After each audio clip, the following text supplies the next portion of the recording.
দুদক চাপমুক্ত হবেই কাজ করে। দুদক নির্মোহ দৃষ্টিকোণ থেকে সব অভিযোগে বিশ্লেষণ করে। এখানে কোনো ব্যক্তি এখানে মুখ্য নয়, অপরাধটাই এখানে মুখ্য। একটা বিষয় বলি, সেটা হচ্ছে যে দুটো ছোট করে জানাবেন শেখ হাসিনার বিরুদ্ধে যে অনুসন্ধানটা চলছিল সেটা ঠিক কোন পর্যায়ে আছে, এটা একটু বলেন। এরপরে ছোট্ট একটা বিষয় জানা আছে।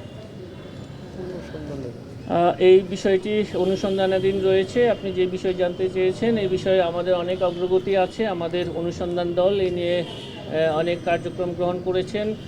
আমাদের হাতে পর্যাপ্ত তথ্য এসেছে যে বিষয়গুলো নিয়ে কাজ করছে। বিশেষ করে রাজুকের পূর্বাচল প্রকল্পের ৬০ কাঠা বরাদ্দ সংক্রান্ত বিষয়ে আমরা আপনাদেরকে শীঘ্রই ভালো কিছু তথ্য দিতে পারবো। মামলার দিকে যেতে পারে, আপনারা যে এভিডেন্স পেয়েছেন এখন পর্যন্ত মামলার দিকে যেতে পারে কিনা বা মামলা হতে পারে কিনা, এই বিষয়ে এখনই মন্তব্য করা ঠিক হবে না। এটা অনুসন্ধান দল প্রতিবেদন দাখিল করলে আমরা আপনাদেরকে শীঘ্রই আমরা আপনাদেরকে ভালো সংবাদ দিতে পারবো। আইনি ব্যবস্থার কিছু কিছু পেয়েছেন, সেটাই কতটুকু মানে কনফিডেন্সিয়াল পেয়েছেন এরকম যদি? আমরা যে রেকর্ডপত্র পেয়েছি তাতে সুস্পষ্টভাবে ক্ষমতার অপব্যবহারের এখানে প্রমাণাদি রয়েছে।